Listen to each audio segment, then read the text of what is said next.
We are all role models. You don't need to be perfect. No, you need to be natural. Beauty standards are being raised to a certain level that we can't emulate to. All my life, I'm on a diet. They say you are growing only when you go out of your comfort zone. I have to be the one to make the change. Welcome to Empowered Beauty, a concept of addressing women's issues and giving tangible solutions, combining makeup and coaching tips and the expertise of our invited guests.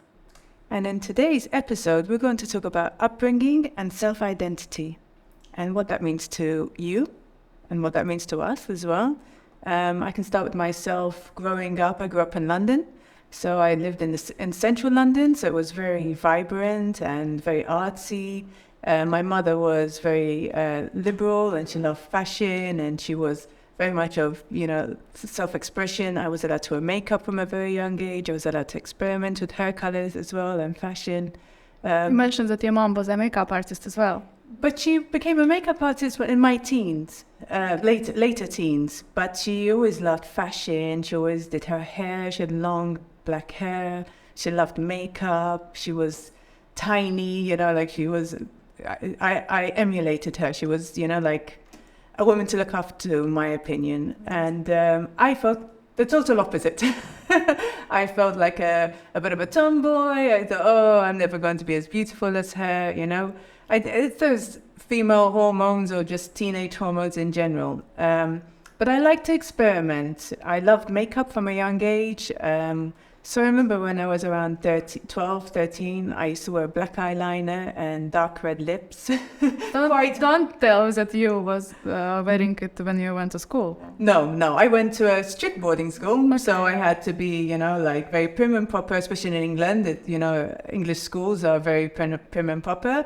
So, but then on the weekends, I was a boarder during the week, so I had to abide by all the rules. But then on the weekend, I was free. I could experiment, I could do what I wanted my hair, and, my mom was very open to that. So it was nice that I had both aspects of a childhood in that sense, and it let me be very creative, which I think I was creative, and that probably led me to being a makeup artist. Also, she became a makeup artist as well in my later teens, so it helped encouraged me kind of to go down that path. But I actually wanted to be a fashion designer, which I had gone to learn course of fashion to do. But interesting. Life takes you on different paths, and I went back to makeup. But a little sneak peek into my childhood, when I was growing up, I was a goth, I was a hippie. Yeah, I believe it was fashionable. It was fashionable in those days. And my style icons were like those 90s supermodels, which is a very high pedestal to kind of idolize as a teenage girl. But I loved Naomi Campbell and Claudia Schiffer and all those glam supermodels. So at my young or teenager years, it was Britney Spears. Okay. She was a little bit after me, yes. But and how was your beauty background or self-identity growing up? I can't say that my mom was open-minded. She used to tell me, you need to look appropriate when you go to school. You need to wear proper clothes, no makeup. Of course, all girls around me, they started painting their hair, dyeing their hair. It was fashionable. Or some girls, they were emos, like with pink parts or some with black clothes or whatever. So it's come back again because my daughter's a little bit emo. Yes, it's funny how trends come back around. So it's like, no, I didn't. From your generation, now it's come to this generation. Yeah, but I was grown up in Russia, so maybe trend still is going on. I'm joking, of course. So I wanted to do the same. I wanted to be different. I wanted to show that I'm following trends as well, but mom did not allow me. And of course, at that time, I took it negatively. But now, looking back, I never colored my hair. It's my Thank God, because your hair is my beautiful. natural color, and I'm grateful actually that she was insisting that I don't do it, that I keep my natural personality traits, etc. But at a certain point, I was questioning why. Why don't you allow me to do what I want to do? I don't want to be different. I want to be like everyone. But I would say it contributed to finding my uniqueness, although it was not easy, I would say. Of course. I mean, that's the thing when you're growing up. You have a lot of obstacles and blocks in front of you from school, teachers, parents, and you're trying to find yourself. You don't know who you are. You don't know what your true likes are. You don't know what image you want to portray to the world. And when you do kind of want to experiment, you might be stopped by your parents, by school, maybe by peer pressure from friends. So it's hard. And I think even people, as they get older, they might not have a solid identity. Yes, yeah. You know, and I think we need to find tools to help ourselves find out our true likes and who we really want to be, who we're happy to be internally, and then we can portray that externally as well. Exactly. And mentioning role models, I would like to share with you that there are certain steps of personality formation. And from, let's say, 0, from the moment when we are born till approximately 7, 8 years old, it's called a period of imprinting, when we take everything from parents, carers, educators, everything for granted. We don't challenge it. So what kind of, any beliefs which we had during that period of life, we are going to carry them throughout all our life without even challenging, because we are like a sponge absorbing everything. Babies. Exactly. Yes, and then let's say from 7, 8 years old till 12, 13 approximately, it's a period when we are looking at role models at school, in social media, in religious aspect, in sport aspect. So I remember I used to have, let's say, 2 role models, 2 women in my life who I remember very prominently. One of them was my rhythmic gymnastic coach, the way how she walked, she talked, she behaved. For me, it was an ideal of women to be. And her word was very important for me, extremely important. But it had a negative side as well. When I was, let's say, 10 years old, she used to tell me, you're very fat. But I was slim, like literally only bones. But for rhythmic gymnastic competition, you have to be perfect. Yes. So since the age of 10, all my life, I'm on a diet. Every single moment I'm thinking what I'm putting into my mouth. Crazy. From 10 years old, we have to put that on children. And you know what? It's funny because you had this problem with the sports. Most people I put that on myself with no sports. You know, I just put that from looking at magazines, people that's, you know, like you said, I found as role models or film stars, pop stars. We all have this idea from self-image. Yes. From social media. So, I mean, I've done a bit of research, and the standards of beauty in society today is quite, I mean, it's always been high, but I think it's at its ultimate. You have to be tall, slender, but with the curves in the right place, long hair. You have to go to the gym, you have to do your makeup on point, you know, Instagram ready. There's a lot of factors that we have to deal with that maybe... Healthy lifestyle, to be successful, always happy, smile, active. Exactly. And we like with social media, we have role models like Ariana Grande, Selena Gomez, Kim Kardashian. They're the 3 top Instagram followers. And ironically, they all have beauty ranges, makeup ranges. Really? I didn't know about it. So it's quite funny that they are sort of the leaders in social media, but they also all have makeup brands as well. But I think it's quite straightforward. I mean, if you're in a business and your brand is very successful, you would like to offer additional products. No, it's true. I mean, I'm sure they have multiple other products, but they all are beautiful women. They all have certain features that are flawless and iconic to their look. You know, like Ariana Grande loves to do that kind of alien cat eye. Selena Gomez is very much on the natural look, healthy looking skin. And Kim Kardashian, well, we all know about Kim Kardashian. She's very glam and bronzed and sculpted. But these are all images that we kind of in our mind want to aspire to, whether you're for them or against them, without you realizing, you're subconsciously taking in that information that, yes, I want to be slim, I want to have curves in the right place, I want to have that flawless skin, I want to have, that long, beautiful hair.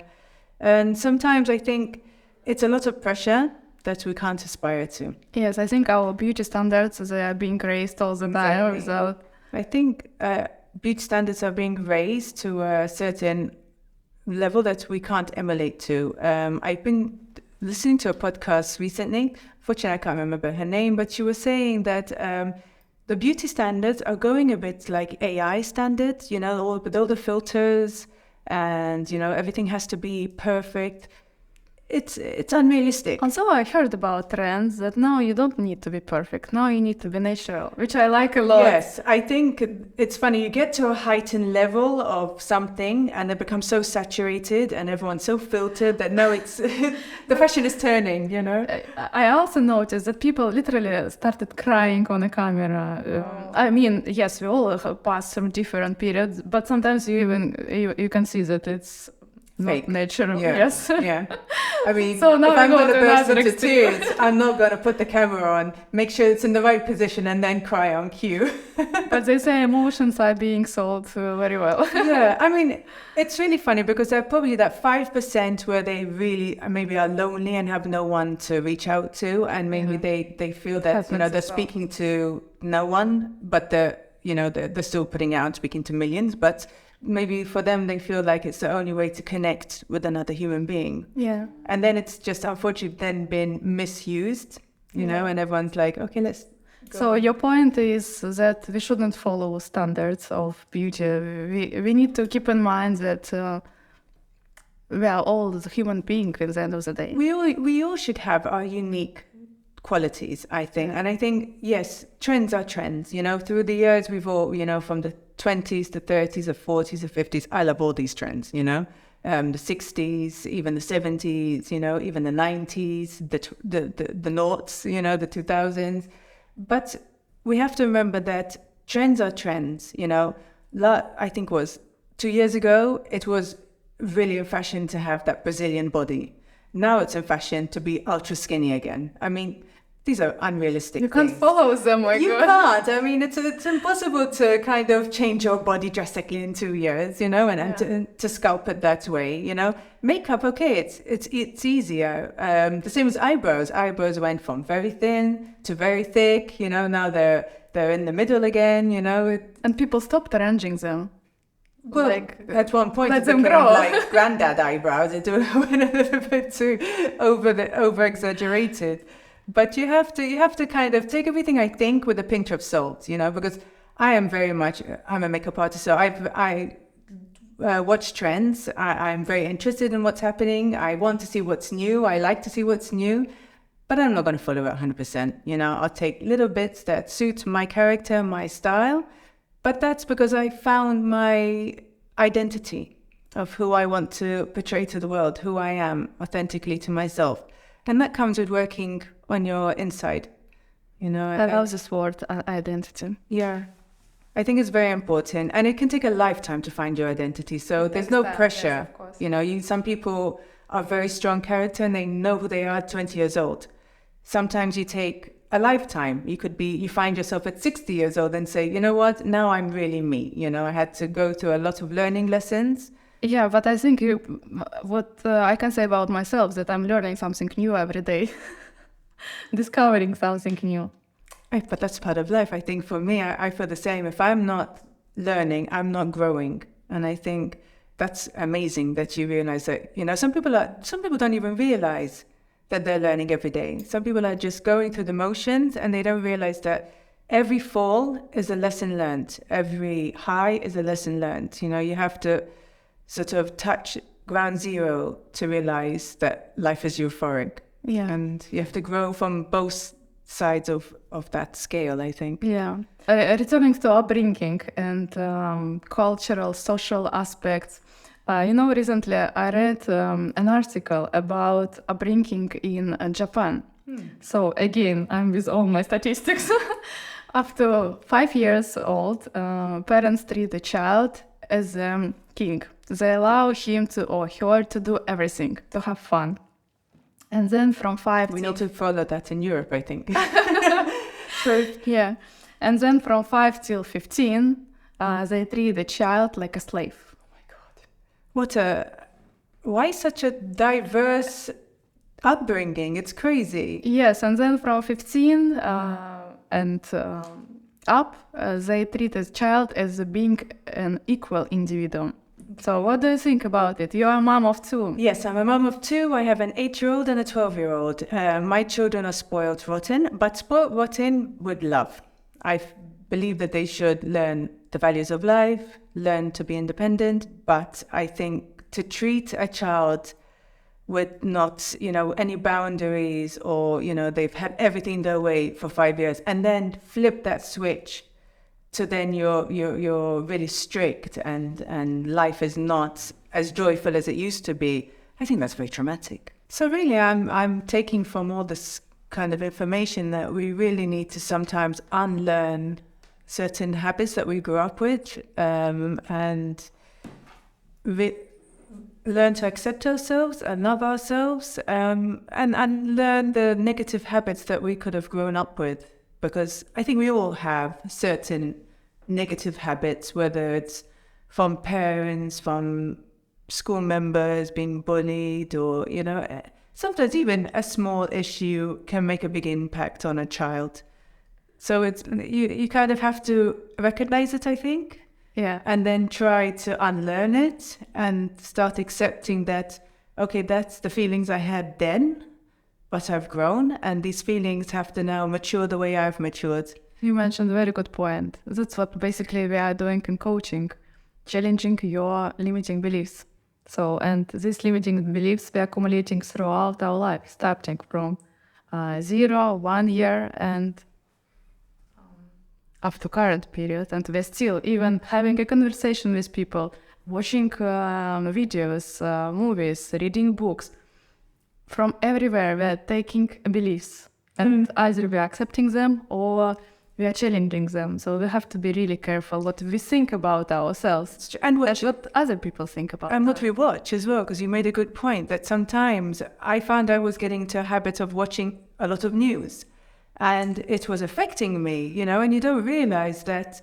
You think, oh, but I need to keep up to date with what's happening in the world. But if you're watching it on a daily basis and then maybe you're watching another negative aspect, that's a lot of negativity you're taking into your mind and into your body without even realizing. Yes, I know that I stopped watching news at the age of 18. Wow. Literally, I stopped doing it. Because at that time I read a book which changed my life. It has a fancy name, A Monk Who Sold His Ferrari by Robin Sharma. And this book forced me to think and challenge what I'm eating, with whom I'm communicating, what kind of news and information I'm receiving. And at that time I stopped watching news, stopped eating meat, and became very cautious about people with whom I'm communicating. That's great to be such a positive impact. It's such at 18, that's like you're the beginning of your adulthood. Yeah. So at the time I was looking for advices, how to live, it was a values formation period as well, so it helped a lot. yeah, so I think a good piece of information is look for positive influences in your life. Look for positive YouTube channels, positive things to read, positive podcasts, any information that you get in social media or around you. Try to find things that are going to better your life, not leave the excess, of all the doom and gloom. Because it's always going to be there, Yes, we really need to be very careful because we have huge influence coming every second without even us noticing it. And it's true, I was one of those people, funny enough. I didn't realize how much negativity I was consuming. And I'm a really positive person. So it's like, at one point I thought, why am I watching all this negativity? It's like, I felt on one part that I needed to keep up to date, but it's not that. What I said to myself, if something really terrible happens, which I should know, I would know. It's so true. It's so true. And you have to then realize that you're your mental state is so important to your identity and to your self-love. And so it all comes, it sort of all comes together without you realizing, you know. And then also, I think it affects on what you think of yourself as well. You're impacted 100%. When you hear feedback, sometimes even you don't ask, but person is commenting how you look, how you act, or whatever you do, you start thinking, you start questioning, am I doing right things? Am I on the right direction? You will have a lot of doubts, external doubts. You need to filter. Yes, and that's another good point, because family members love to give the comments and the speeches. Not people. Yes, exactly. People that you can't necessarily cut out of your life because they're your family, but they can be, they kind of build your identity without you wanting to. Build example, yes. thought of yourself, you know, that is probably not you when you're away from them, but maybe you start acting how they identify you because, I don't know, with the way the brain works, maybe. So this what happened to me when I was, let's say, 13, 14 years old. We used to have karaoke at home. At the time it was very fashionable. And I was singing. And my mom told me, please don't do it because you don't have voice. Like, don't steer out the words. I was literally a girl, teenager. And from that time, I started being afraid of my voice. It took me years to fight the fear of public speaking. Oh, it affected you that deeply. Exactly. Just that particular moment, and after that I couldn't hear my voice at all.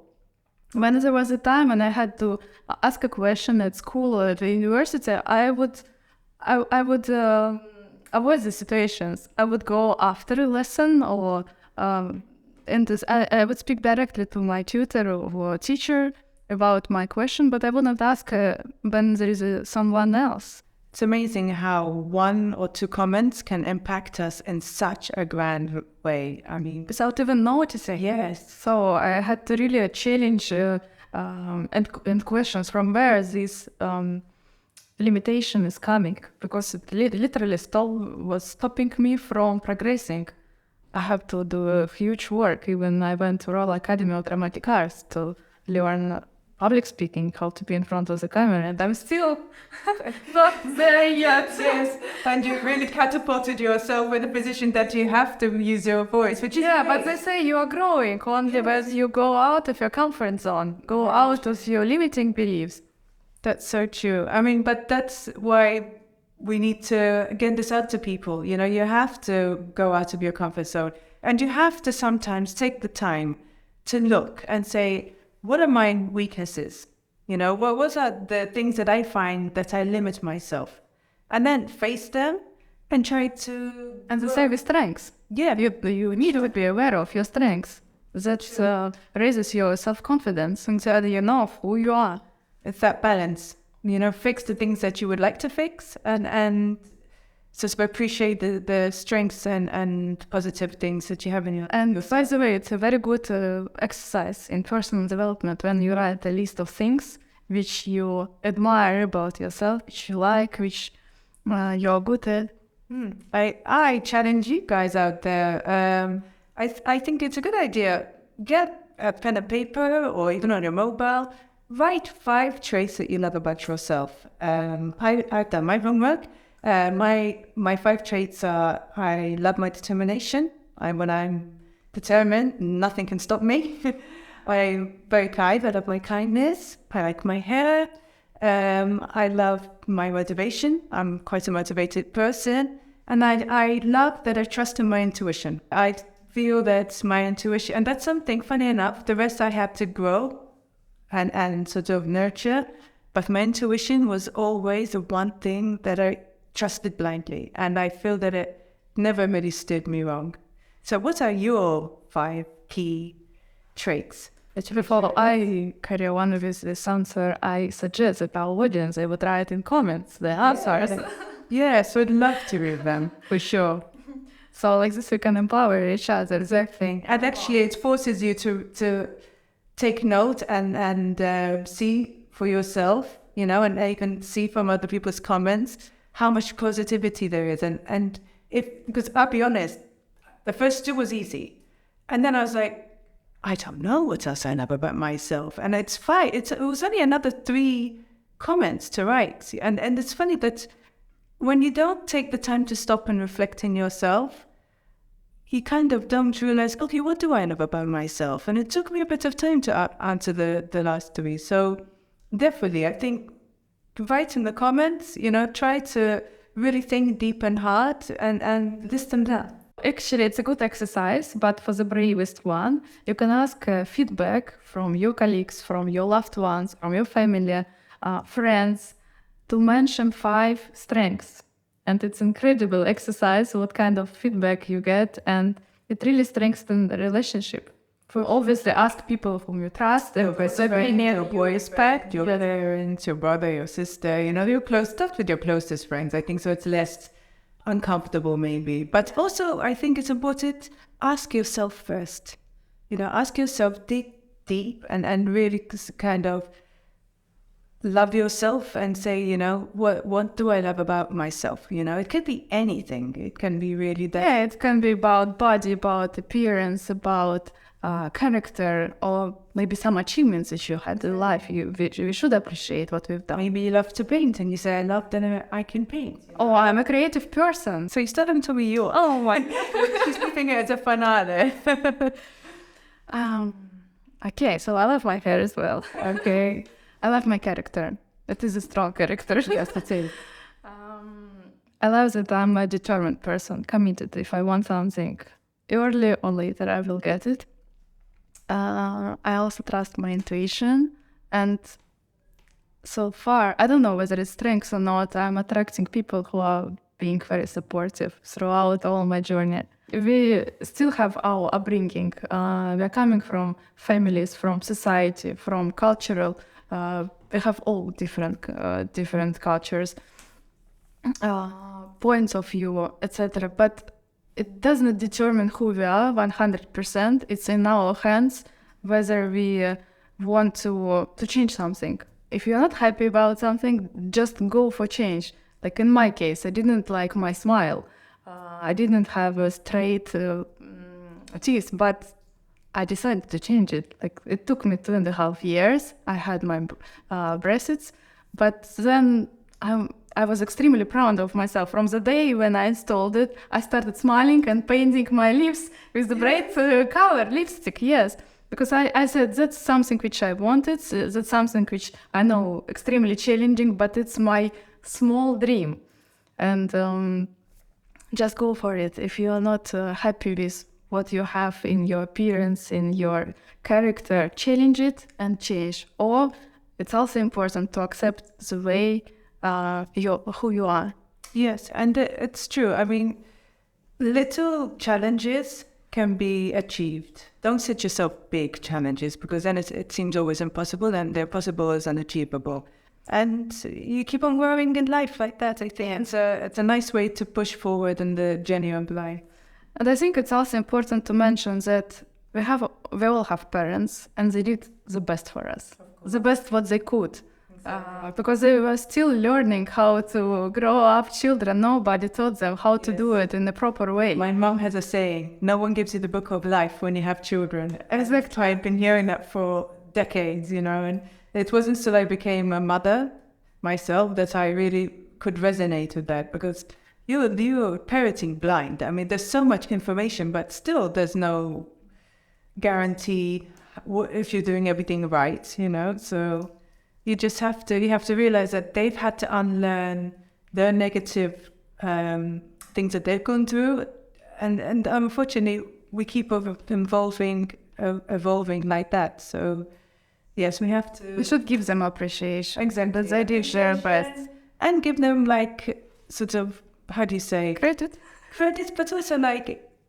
let them off if they've done one or two things that maybe wasn't too harmful, because nobody's perfect. And my mom keeps saying that she's learning a lot from her children, like from me, from my brother, that we are kind of a lesson on its own as well. That's true. My aunt's the same. She always told me, sort of, I did things in my life that she wasn't capable to do, and she said, I admire watching you. And she said she did a lot with her life, but she kind of tells me watching you is sort of like living my second life for doing things that I didn't think was possible, which is, it's lovely. It's the whole journey of evolving from one generation to the other, and us as human beings, I guess. Tell me about your daughter. Did she start using makeup? She loves makeup. I mean, you can tell her mother's a makeup artist because she has her own set of makeup brushes. Oh my God. She has her own eyeshadow palette. She has her own makeup. But you know what I find amazing?